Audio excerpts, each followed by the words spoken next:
Can everybody hear me okay? Yes. Great. We'll go ahead and get started. Welcome everyone to the Thursday, March 21st, 2024 work session for the Planning Commission, City of Sisters. I hereby call this meeting to order. First order of business is determination of a quorum. Looks like we've got 5 commissioners present. So we do indeed have a determination, or we do indeed have a quorum. Next item is adoption of the agenda. Do I hear any motion to adopt this evening's agenda? I'll motion to adopt this evening's agenda. I'll second. All those in favor? Aye. Motion passes. Next item of business is visitor communication. This is time provided for individuals wishing to address the Planning Commission regarding issues not already on the agenda. Do we have anyone in the audience or on Zoom tonight that would like to address the commission with items that are not on this agenda for the evening? I can confirm that there is no one over Zoom. Okay. And is there anyone in the audience? I don't have a clear view of the audience. Not seeing anybody. Okay. We'll go ahead and move along, and I'll go ahead and hand it over to staff for our work session. Thank you. Chair Seymour, Matthew Martin, City of Sisters Community Development Department. So I share my screen and get set up here. I'll just acknowledge Chair Seymour as I take over the screen here in the room. If you have any questions, please speak up because we don't have clear visuals on you. But good afternoon, commissioners, those members of public that are attending either online or here in person. I would like to welcome you here to tonight's workshop regarding some proposed text amendments to Sister Development Code chapters 1.3, the definitions, and substantively chapter, and I have a typo here, chapter 2.12 Sun Ranch Tourist Commercial District. This is a continuation of the planning and preparation for a forthcoming public hearing. Our original workshop was held on March 7th, where we provide a general overview of the proposed amendments, give you a lay of the land, the location of the property, some of the again summary of the proposed amendments and the review process. But at that previous workshop, Commission rightfully identified that wanted a little bit more time to understand the scope of the project and the review process, given that while it looks like that there are a substantive number of changes, the scope of it is largely limited to a few substantial changes, but also recognizing that this is applicant initiated text amendments, whereas what you're most familiar with are city initiated amendments. So I'm glad we're taking this additional time to make sure that you have the foundation on the project and before we move forward. So I'm prepared to kind of walk through some of the background, identifying the substantive aspects of the proposal and then the next steps. But throughout, I intended this to be a dialogue rather than just a staff presentation. So if there's any questions that come up along the way, please let me know and we can address those in time. So again, recognizing that we had a prior workshop on March 7th, and instead of holding the public hearing as scheduled today, that public hearing was canceled in favor of this additional discussion. And that public hearing will be rescheduled when the time is right and the Planning Commission is prepared to move forward. But I want to first start with, again, reacquainting where the location of the Tourist Commercial District is located. Full name is Sun Ranch Tourist Commercial. By reference, we typically refer to it as Tourist Commercial. It's located in the northeast part of town, near at the intersection of East Barclay Drive and Camp Polk Road, comprised of 3 properties, the entirety of 1 lot. identified as lot 1 on the image, and then portions of 2 other lots to the north of lot 1. So a small area, just over 6 acres, and 3 properties that are encumbered or located within the district or subject to any standards within the text of the district. So again, just introduction that what the proposal before you and will be before you have a public hearing are amendments to the chapter 1.3, the definitions chapter of the development code, and chapter 2.12, the Sun Ranch Tourist Commercial District. As indicated by the applicant, the purpose of the amendments is to expand and clarify the types of uses that are allowed in the district and to make other edits for consistency with other and the majority of the development code for consistency and formatting. The image I have up before you is the red line or track changes version, which identifies the text to be removed with strike through and the text to be added with underline. It will be this addendum or this exhibit that we'll be using kind of for the specifics of and analysis of the particular changes. However, the applicant has provided a matrix of the changes identifying the sections being changed, the existing standard, the proposed and changed standard, and some explanation as to why. So great reference, but I do want to emphasize that when we're talking about the actual text, we're looking at this Exhibit A to Addendum 1. So what I'd like to do is walk you through what as staff have identified as the substantive changes to the proposal. So when you look at that exhibit in particular, you're seeing a lot of changes. And when throughout the exhibit, there are a lot of changes, but most of those staff finds to be the reformatting of the chapter from what its configuration now to more match what the other chapters of the development code are structured, with the use of tables rather than individual text and subsections and other changes like that. So highlighting the substantive changes that are proposed. First is the addition of a new definition to our definition section, that being lodging establishment. Matt, so on that, Yeah. does this definition change would apply to all of Sisters? Correct. So this is a new definition that where it's used would apply to all of Sisters. So where it's used elsewhere in the development code. So changing the definition of lodging establishment, if we did that, then RVs would, everywhere lodging establishment appears, RV parks would be allowed? No, Permitted use? no. So this is separate from RV park. I thought that was under, RV park was under the definition of, the new definition of lodging establishment. Or am I making? No, so I'm glad we're having this conversation. Okay. So, no, so the intent and the language of this amendment does not incorporate RV parks, but rather it's as proposed is any hotel, motel, resort, building, or structure that is used to provide sleeping accommodations to the public for charge. And recognizing that there's also a separate RV park definition in the development code today. Okay.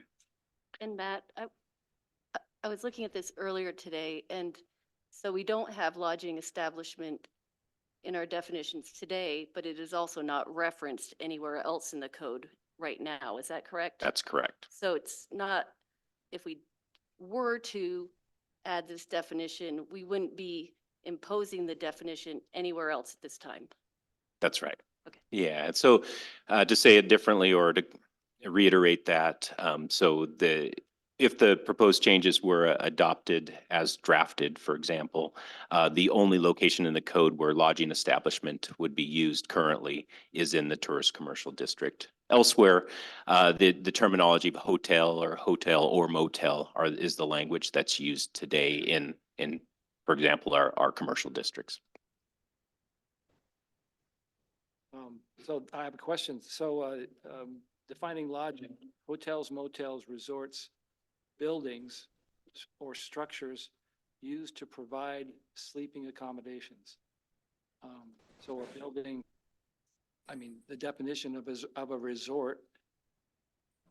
Do we have a definition of a resort? I know what the definition of hotel. Do we have a definition of a resort, building or structure used to provide accommodations to the public? So with me sharing my screen, I have my limitations to go to my my computer. So I'm asking Scott Woodford. I don't see any definition of resort. Or building or structure. So my question is a blocked up trailer considered a lodging? Yeah, so we do have definitions of building and structure. So we'll be using those as our terminology. I'd like to go to the structure definition, Would you please. rather us to keep our questions till the end? Yeah, this is the one that's, well, I'd like to have the dialogue. I think it's useful along the way. It's just that this is involving a little bit of research, just a little clunky with the technology.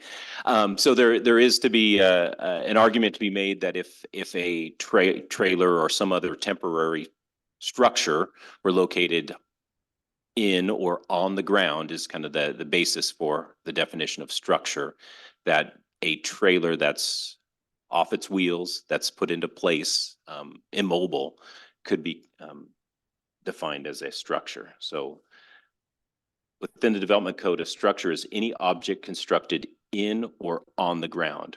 Structures include buildings, decks, fences, towers, flagpoles, signs, and other similar objects. Structure does not include uncovered paved areas or vegetative landscaping material. So a tent on a platform could be a structure? So the structure would be, in that case, the platform that it's built upon. The tent itself, I'm thinking about how the interface with building code. Tents are not construed as buildings subject to building code, but an argument can be made that that tent provides the sheltering or is a building in an official sense. In the application and not in the application, but the information, historical information, was that the applicant was talking about a glamping experience, and glamping, and I don't know what the definition is of glamping. Usually I have a definition. Yeah. It's like a tent built on a platform with a bed and electricity. You know? I think that the glamping is Car camping. more of a term of art or a description of a way a use is used or a quality, for example. But knowing that you're really, and I appreciate drilling down in the merits of the text that's being proposed. This is an opportunity to say, if you have question, not for this discussion, but concern over how something is worded or how it may be construed, there is opportunity through any recommendation to the council to provide some additional clarity.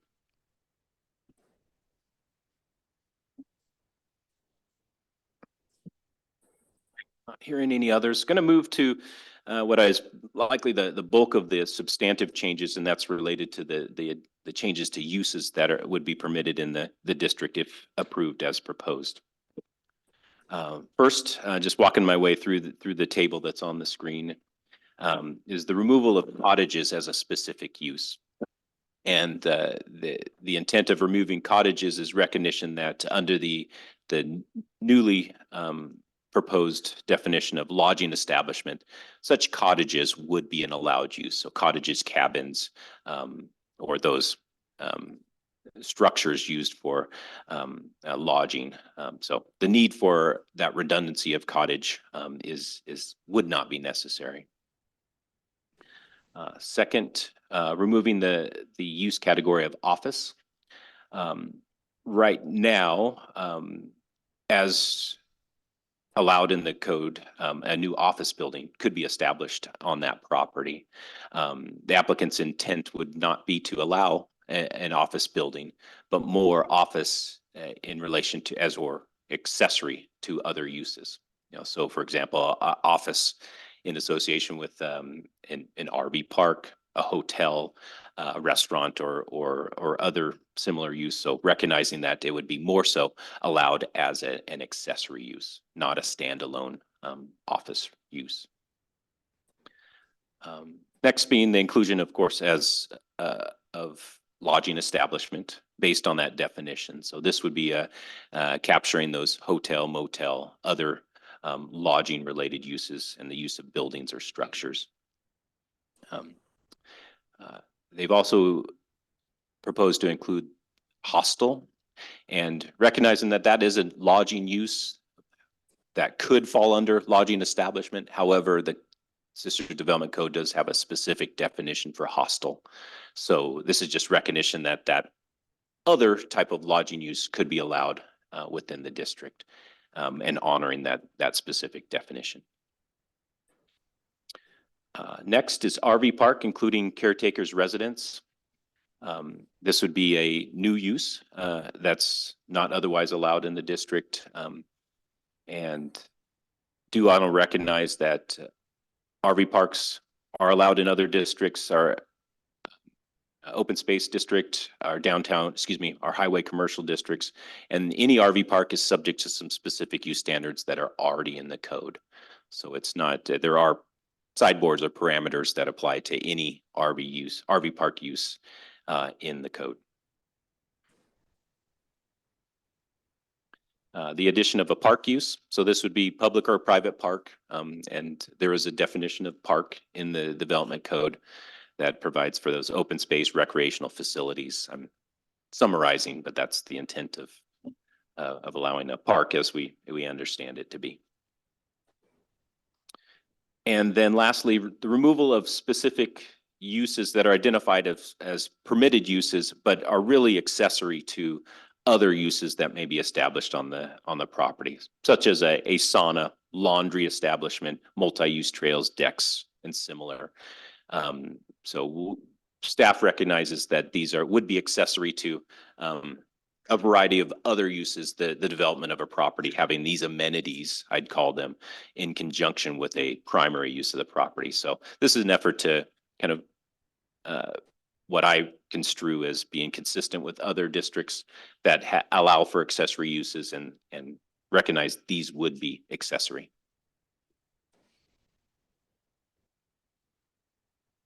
Okay. Moving to the changes to development standards. I want to recognize on the table that some of the numbering would change with the proposed amendments. So you may see where numbering has changed, but the standards remain the same. That's just reorganizing as sections move around or are eliminated. But do want to note that currently within the development standards, there would be a change as proposed to the setbacks from Barclay Drive and Camp Polk Road. Currently in the code is a 20-foot setback. The applicants propose to reduce that to 10 feet. There is recognition by staff that this 10-foot setback from street side property lines is consistent with other commercial districts. So would there be no on-street parking on the side of the highway then? Side of Camp Polk? That's not in relation to this particular setback standard, but currently there is no on-street parking allowed along Camp Polk Road or Barclay Drive. Okay. And moving on, the section 2.12.1000, there are currently some special use standards or special standards for certain uses that go above and beyond what the general use and development standards are or special use standards. The applicant's proposing to eliminate those in their entirety, in part recognizing that laundry establishments and cottages are being eliminated as specific uses. But I do want to note that within these standards is a required 50-foot setback for the neighborhood market and laundry establishment uses. So with the removal of that setback, it revert back to the 10-foot setback that's being proposed. And also there was a 1,000 square foot maximum for any neighborhood market that was established in this district. So with the removal of that, we'd revert back to the specific use standards for any neighborhood market which is a maximum of 6,000 square feet.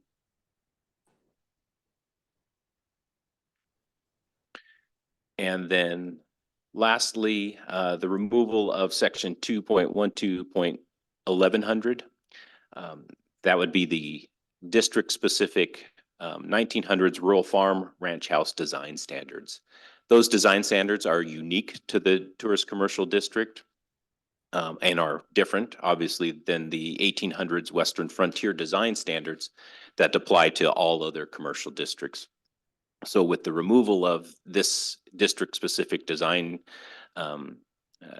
criteria, it would revert back to requiring compliance with the 1880s design aesthetic. When was the existing barn that's out there constructed? Do you have a year? Where the distillery is? The distillery on the property to the north, that was approved in modern times. Was that existing in rehab or was it a new barn? I haven't got the slightest idea. It looks I think new it's to a me, new but I barn. mean, it looks Yeah. like it's a ranch building and not a Western motif building. So it would have been, at that time, it would have been subject to the 1900s design Ranch aesthetic, style. correct? And is it, and is it a 20-foot setback? Do you know? I don't know its specific location, but to be in a distillery, it would, well, the distillery wouldn't matter. It's right but- across Sun Ranch. So it's- Yeah, it's, just looking at, and Scott's looking up on mapping. Yeah, no, I appreciate, if we could get an answer right away, that'd be great. But we can follow up on that. The reason I asked about parking is that initially there was no parking allowed on Sun Ranch either. And then everybody parked there anyway, which could very well happen if there's a market or something else and then they want to make it convenient. They're going to park on the side of the road. Right. And then they widened the asphalt. Property owners ended up paying for widening the asphalt a little bit to allow parking on Sun Ranch. Okay. And then there's a bunch of large, like River Rock or for drainage, and people park in that and the asphalt, and it goes all over the street. So, Certainly a consideration when development is proposed Yeah. on any of these properties and in any location where there are on-street parking limitations. So for one example is that, when we're counting minimum parking requirements and compliance with those standards, there are some exceptions or recognition of available on-street parking right, to provide your required parking minimums. yes. In an instance where there's not on-street parking allowed, then we'd be looking for all of that parking to be accommodated either on-site or at a separate off-site location, but not on-street. And so it would be subject to what the standards or the design requirements are for those street cross sections at the time.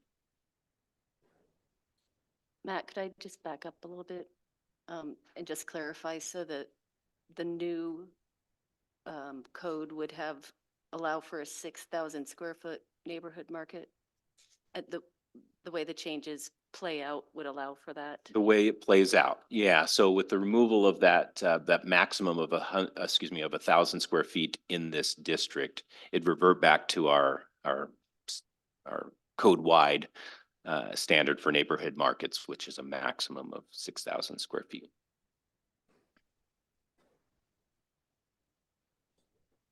Hey, Matt, this is Jeff. Can you hear me okay? Yes, sir. I want to speak to Tom's question about the distillery. We did actually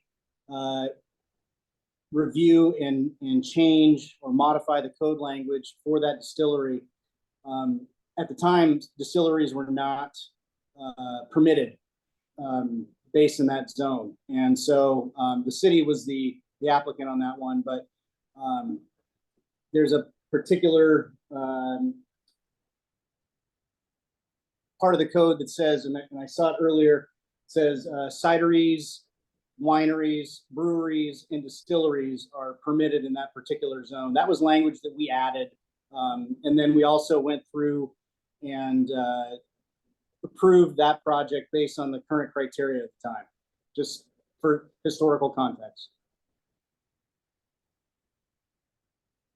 And staying on that theme and that question, what Scott's been able to provide in part is a street view of the Google Street View of the property, just to show that there's an older barn structure that was on the property prior to the redevelopment. The issue we may have is looking through the property records to know what the build date of that structure is, because once it's modified to some extent, it's re-identified as when that remodel took place. So I think what we might find is that it's showing a build date of 2010 when it was originally an older structure. And was that structure where that distillery is now? Generally, yeah. Okay, all right. But we can certainly provide some additional detail into the future. I noticed in when you showed the plot plan or the lots, it looks like there is no access to that comes through the business park that. Sun Ranch? Sun Ranch, there is no access to Sun Ranch from this new property? Lot 2 and Lot 3? So there is access to Lot 2 off of Sun Ranch. There's that loop, and maybe it's a bit blurry, but there's a loop drive off of Sun Ranch. Oh, yeah, right there. Yeah, That's a different lot. thank you. But that's another different lot? That's the same property as the distillery. Oh, okay. Yeah, so one point of clarification. So lots 2 and 3 do extend beyond the district. So for example, lot 2, yeah. So Emmy's looking at lot 3, which is the triangle, we'll call it. So that's the entirety of lot 3, but only that southeast corner is located within this district. That's the big blank space is the flyover area, right? Right. Yeah, the runway protection zone for Sisters Eagle Air Airport. And then lot 2 similarly extends beyond the boundary of the tourist commercial district. Could you have a driveway through the approach? Is that legal if there's no structure or anything? And the highest thing would be a vehicle coming? Yeah, the driveway, I don't see any issue with establishing a driveway within that runway protection zone. It most often relates to any use or buildings within that overlay. So the tourist commercial zone is just the red outlined area, Correct. not that triangle that I'm seeing. Not the portion beyond the red boundary. Correct. And do you know if there's a reason why that wasn't included in the tourist commercial zone? Would have to look back to the origins of this boundary that was established. I know that lots 2 and 3 were not created at the time the district was created or established or adopted, I should say. So that could be a reason why a portion of it extends beyond the boundary of the district, but we can certainly look into that further.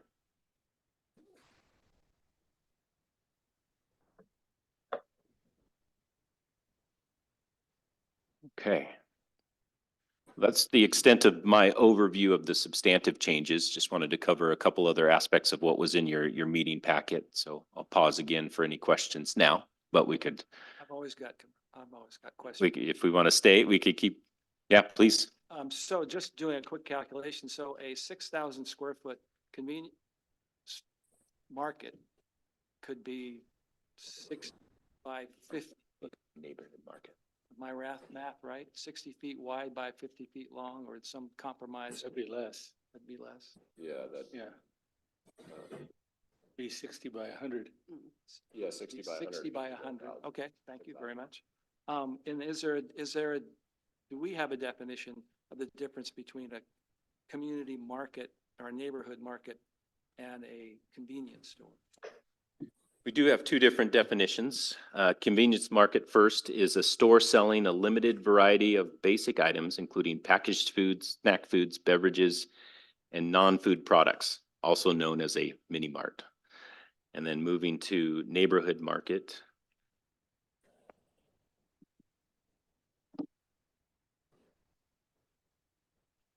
Is a small grocery store, 6,000 square feet or smaller.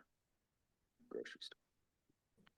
And I think the idea is, you know, that we're drilling down to the concept is that it's provides all of those products of a grocery store, but on a smaller scale. Grocery store is a store organized into departments, offering a wide variety of food, including meats, produce, dairy, and baked goods, along with canned and packaged goods, as well as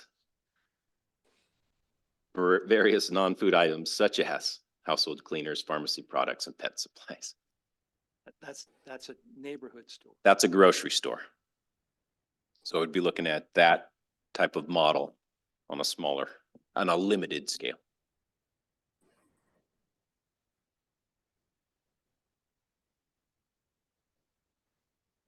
I hate to ask you to define something else, but what is auto-dependent use defined as in the code? I was trying to Google it here in my Wi-Fi. Yeah, this is great. And now maybe a good transition to the, included in the staff report were a variety of definitions that found that may be,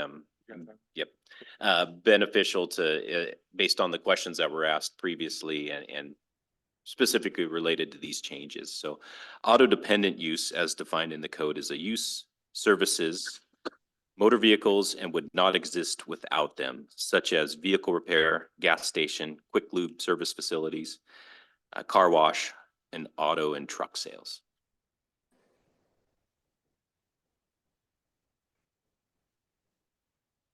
But I appreciate the questions. That's what we're here to. So in other words, like an RV park wouldn't exist without auto-dependent use. No, that's something different. Auto dependent is more like a drive-through or gas station. They come and go. You know, Right. You drive in, you do your stuff, and you drive away. The RV park falls under a different definition, which they have right here for us on page 3 of our handout. I just don't understand why they're different. I'm still not seeing the difference there, I guess is mine. You could drive into an RV park, detach and drive away. Yes, but the auto dependent, it's dependent on your automobile being able to get in and out and everything for them to do business. You know, like McDonald's drive-through, the gas station are good examples of that because without your car, they wouldn't even exist. Same with an RV. Unless you have a self-driving RV. So If you have a trailer, you got to pull it with something. Yes, but it still falls under a different. Yes, I hear what you're saying. want to be just cautious that we're not kind of beginning to deliberate and kind of the merits of any policy Sure. or what. So I just putting that out there and as a reminder, I'm but, just trying to but get the I think it's a definition. good, it's a good dialogue to be had and kind of really evaluating kind of the merits or differences or similarities. And not predetermining or drawing a conclusion, but recognizing that not any, but most lodging establishments or those that cater to travelers may be also construed as auto dependent or similar, meaning that if you're traveling to a hotel, how are you getting there? Now, of course, there's alternative means, but that, you know, it could be construed that any development that doesn't have alternative ways to get there other than a vehicle would be auto dependent. So, but we can certainly drill down on that and again, discuss the similarities and differences and identify if there's reason to explicitly prohibit it in this district or not. Seems like all the examples in the definition are where you bring your car and their car is the focus of the service provided at that location. You're talking about vehicle repair, gas station, quick lube services, car wash. You know, those are things that are generally the car is the absolute focus, whereas an RV might be a more of a kind of an ancillary kind of focus on the car. Transportation method. Yeah. So this this thing, this piece of document here with all the red lines in it, this is the existing code? It takes the existing code and the red and underline and strike through are the proposed changes. Yeah, so in the code, it talks about, Sun Ranch Tourist Commercial Zone. And it talks about, a maximum of 30 cottage units. And I know we don't have any, plans turned in about what's going to be on this piece of property. But listening to the applicant who gave the informational, talk last, it sounds like it's substantially changing because they want to add the possibility of RV lots and van slots and maybe some permanent or some cabin slots and maybe some camping. But just doing my quick math, it looks like that would be substantially adding to how many people would be on this site at one time. And is there a city code or requirement for if you have a RV park or a camping place that you have to provide structure that has this many bath toilets and this many showers in it, and you have to provide for not laundry service, but a laundry facility? Because I mean, it says that in here, but that's all scratched out. So it's not a requirement, but it was a requirement the way I'm reading. Yeah, so I think there's 2 points that you've raised is that one, existing code has the maximum of 30 cottages or cabins.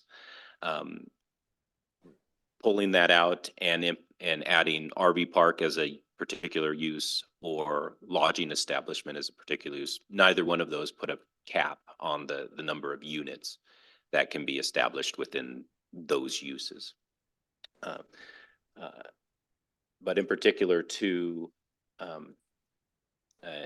an RV park and if restroom facilities, we do have a requirement in the code now that the park shall provide toilets, lavatories, and showers for each sex as required by state building agency administrative rules. So we'd be looking at building code division to identify what that appropriate ratio per we'll call them unit or space. I got you. I guess it's not the application, the explanation, it makes reference to high-end RV park. And I make a definition of that because I have an RV and I've been to parks and I've never been to I don't know what high-end really means. But my point, that's not even a point. My concern is I've been to places where on a Friday night, there's lots of RVs waiting to get in because they have to pull in, stop, and go into the office, and so sometimes you need room, and I know sisters have seen the problem with a coffee drive-through that sometimes the vehicles waiting encroach into the street, which makes it, and I know they're not supposed to, but they don't care. So my concern would be for Camp Polk that traffic stopped trying to get in, and I don't even know if we make a code about that or a regulation about that, or that's just a concern of mine. So to that point, recognizing that within it, all of that would be, well, I guess a couple of points. There is opportunity with, staying generally within the parameters of the proposed changes to recommend some refinement of the standard or some additional standards that give you kind of addressing your concerns with the adequacy of facilities, adequacy of queuing on site. Also acknowledging that within our code for site plan review, so any new commercial development, we talk about appropriate vehicle and pedestrian bicycle circulation and adequacy of public infrastructure and adequacy on site. So those would be standards we'd be reviewing it against, and that would be all subject to the scale and the overall design of the site.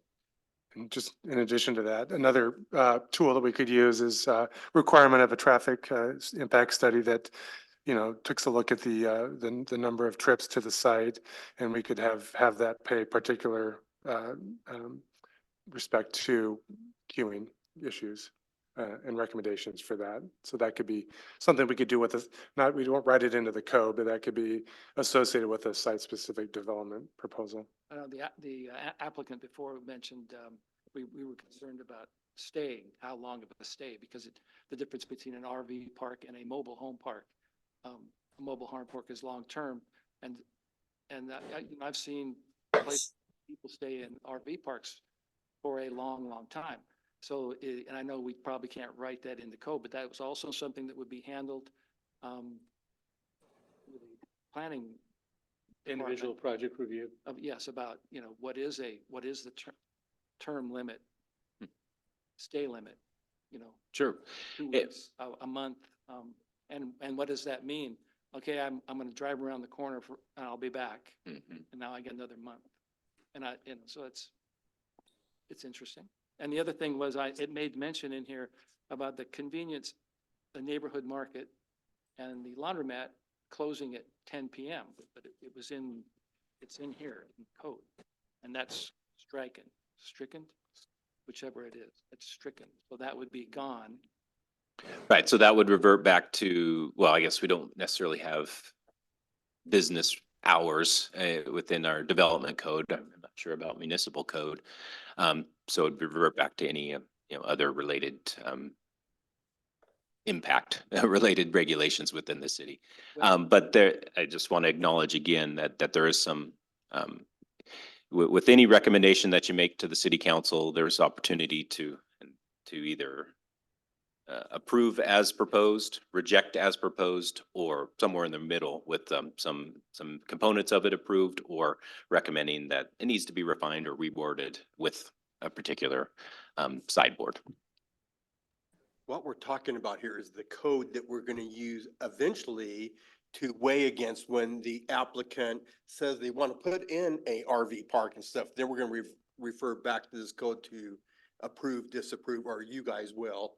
So we're just writing right now just the standards that they're gonna be judged against. They're not saying they're gonna put an RV park, but if they Right. do, Correct. or they have the capability of, but Right. haven't applied to do so just yet. Correct. Yeah, this is to establish the framework that any new or subsequent development proposal would be reviewed or evaluated against. Measured against. Yep. I mean, but So- but my point is, so it says if they're gonna build a market, in the old code, it was the market had to close at 10 o'clock at night. Right. So if they do build a market based on the new application, the new changes, then they don't have to close at all. Right, it'd be whatever our current code is for the city. Yeah. Yeah. So sorry, that came out louder than I expected. What? Yeah. My understanding is, and correct me if I'm wrong, that all of those points we can talk about during deliberations, which is not today. And if there are refinements that we would like to see in the code, so I was looking through other code today, just for an example, and I believe, and I'm sorry, it's so much information I don't have in front of me. I think it was the open space RV parks, maybe, which then eventually just, I think, refers to Creekside Campground. I mean, that's the one that's in that category. Had some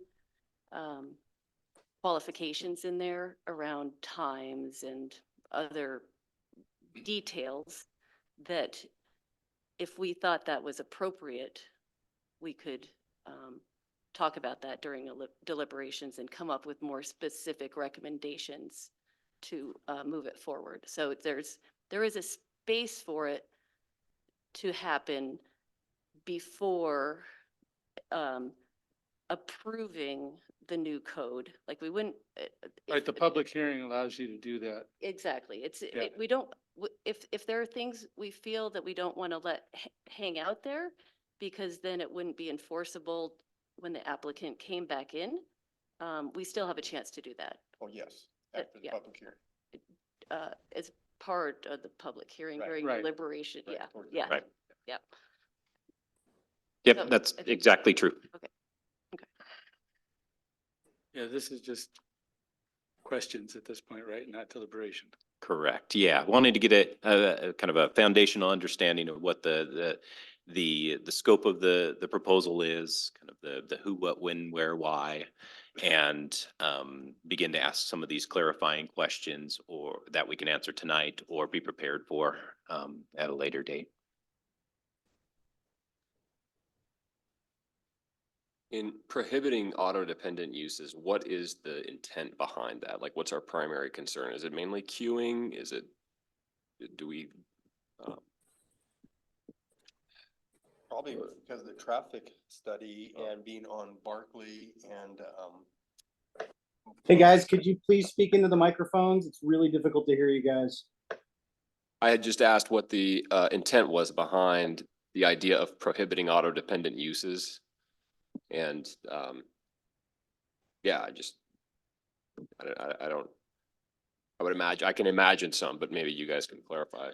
Yeah, we don't have the at top of mind what the intent was to prohibit them here, but generally the concept is that you're limiting to the location of those types of uses where they can be located throughout the community. So select areas where traffic may be more conducive or prominent to be appropriate for auto-dependent uses. You know, For so aesthetics or? for aesthetics, you know, where all of those factors, noise, aesthetics, et cetera, et cetera. Exhaust fumes.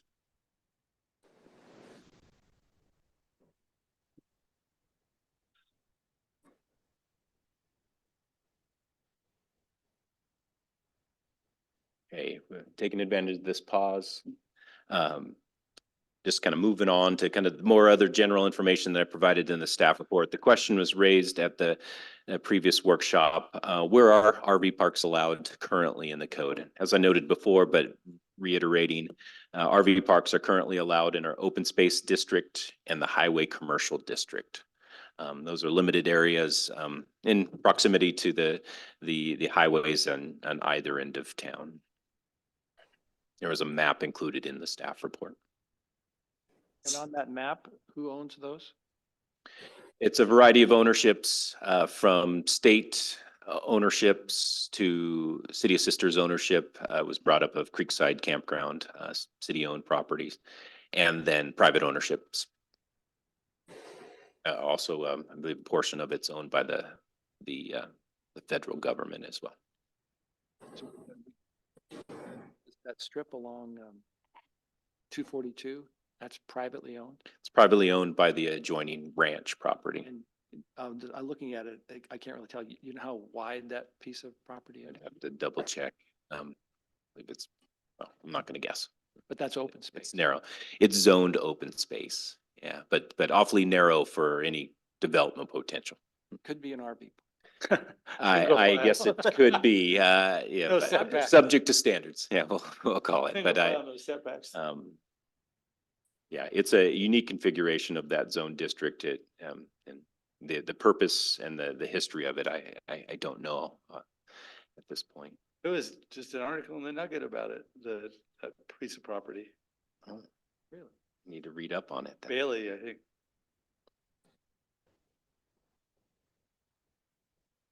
Okay, as we try to get that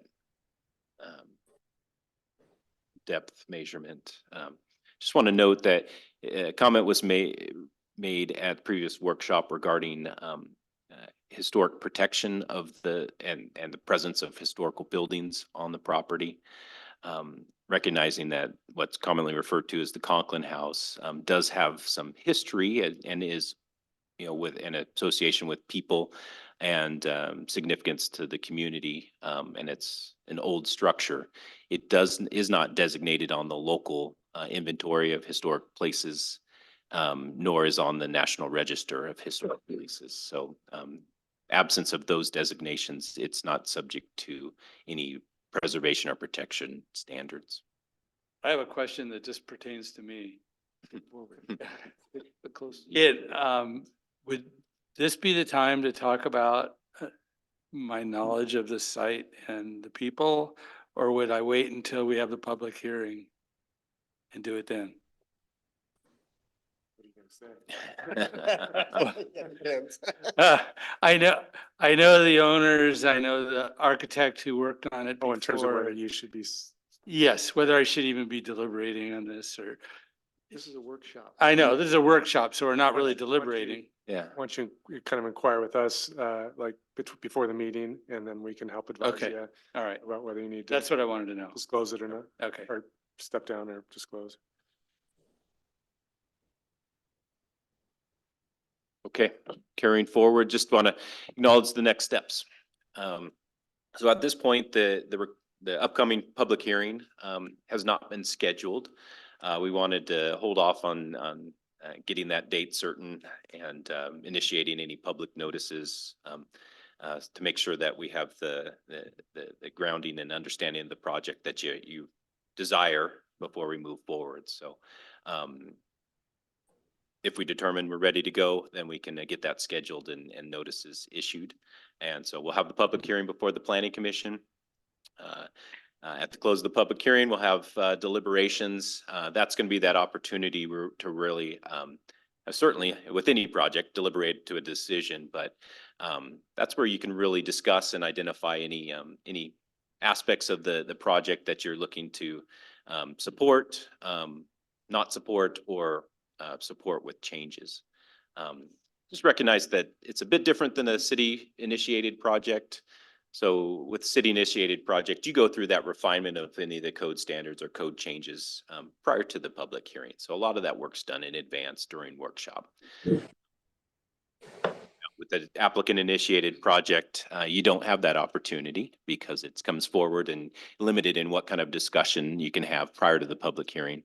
But instead, that opportunity's there during deliberation. So it's just the sequencing and opportunities are different in its timing, but are still there. So I want to emphasize that to you, that you do have, it's not an up-down vote on the project, but rather can be quite detailed, and I expect it to be that. In fact, depending on how the public hearing plays out, there is that opportunity to close the public hearing and then come back for a standalone deliberation session at a subsequent meeting so that you can really digest all of the content of the record and go through a deliberation given the substance of the proposal. And then for your benefit and the community's benefit, that what the Planning Commission does is makes a recommendation that's then forwarded to the City Council where a subsequent public hearing is held. Additional testimony can be provided and will be contemplated by the City Council, who will then issue a final decision in the form of an ordinance.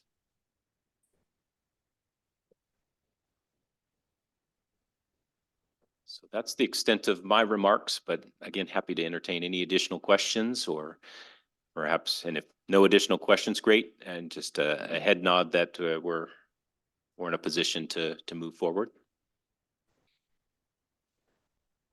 I have no more questions. I don't have any more questions. Really? Seeing and hearing no more questions from the room here, Chair Seymour. No further questions, but I just want to assure the commission that we will have a robust conversation and opportunity to deliberate during the hearing. And we've got the flexibility to continue that hearing to the degree that we feel we need to, and are satisfied that the best possible product is decided upon. So just want to reassure everyone on that. Yeah, and building on that, recognizing that with these legislative amendments, there's not a time clock or a limit on the time that you can take to review this project. So we're not up against a backstop of a clock, so that ample time can be taken to really evaluate and come to a good decision. We know you guys put notice out for a meeting already. We appreciate you doing the work that you had to do to accommodate another workshop and all that. Sure. Yeah. No problem. Yeah, important to make sure that you're in a position to feel comfortable moving forward. Hey, Matt, I do have one final question. This is Jeff. With respect to this process, in that we have an applicant that is not the city that's requesting code amendments. Was this the best process to move forward with, or would there have been an alternative? I cannot think of an alternative process that we could go through. I think this is our with respect to an applicant initiated request to change the code. I think this is our only process. No, but I think he's talking about maybe land use changes instead of changing the code. Like a zone? Yeah, like a rezone. I don't know. Is that what you were talking about, Jeff? I not specifically, mainly just from a process standpoint, just making sure that the path that we're on was the right path and the best path, based on the code changes that have been requested. My response to that is, and just picking up on some input we've heard, is others have raised, well, why not just get a variance? Why not get a conditional use for a particular use that's not identified in the zone? Well, those are very specific processes and uses, or have criteria. Those are not available to just simply, well, not simply, but to establish a use that's not otherwise listed in the code. The appropriate process is to modify the code to accommodate, any particular use that's desired for development within the community, within that district. So I cannot find a alternative method or process for I believe. or accommodating a use that's not otherwise currently allowed in a district. I believe the packet you guys put out cited the Old Mill District and Northwest Crossing was both handled in this kind of fashion. I mean, other cities have been successful in doing it this way, I guess, And while not in recent history, there have been similar projects here in Sisters that have amended small components of a district or allowed use to accommodate a particular desire or Or made a interest whole new district like Sun Ranch Business Park. And so the Terrace Commercial District is a product of one of those efforts. That was the creation of the Tourist Commercial District, the Sun Ranch Residential District, and what's now the North Sisters Business Park. Thank you. I'm satisfied with that. And this is how the system's supposed to work. I mean, the state of Oregon requires municipalities like Sisters to have a planning commission made of citizens who aren't government employees to look at this stuff that somebody's presenting and then deliberate on it and make a recommendation. So Right. the system works, because it would be bad if we didn't have that system in place. And we're looking for you to identify if, I mean, just generally, is this good policy for City of Sisters to make these changes to the code?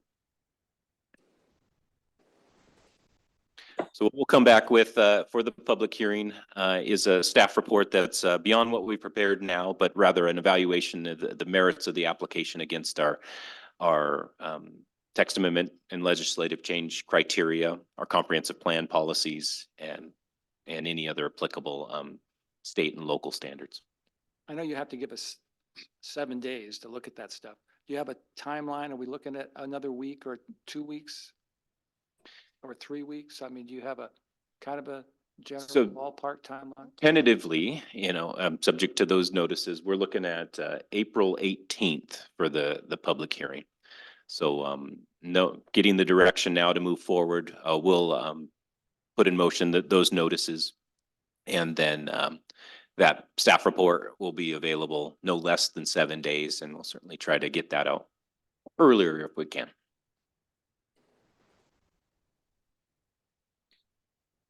Thank you for doing a lot of homework for us, helping us to understand better and hopefully make good decisions.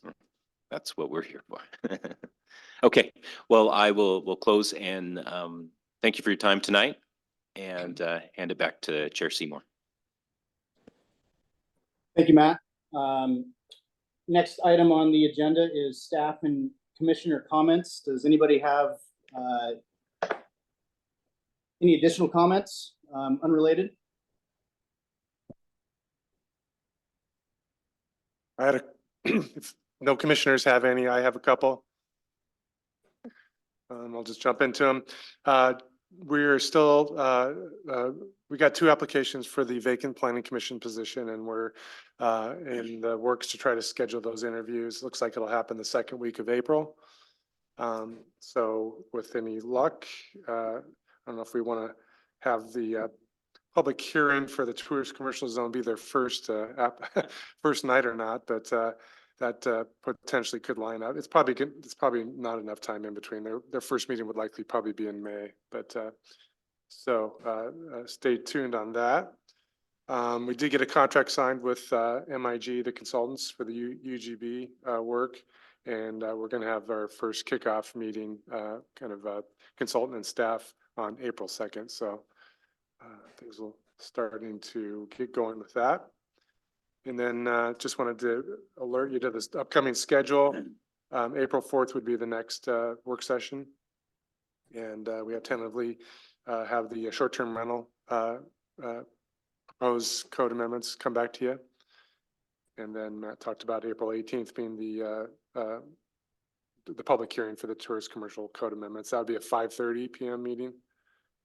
And then May 2nd and 16th would be the following meetings after that, but we don't have anything definitive yet for that. So just want to get that on your radar screen.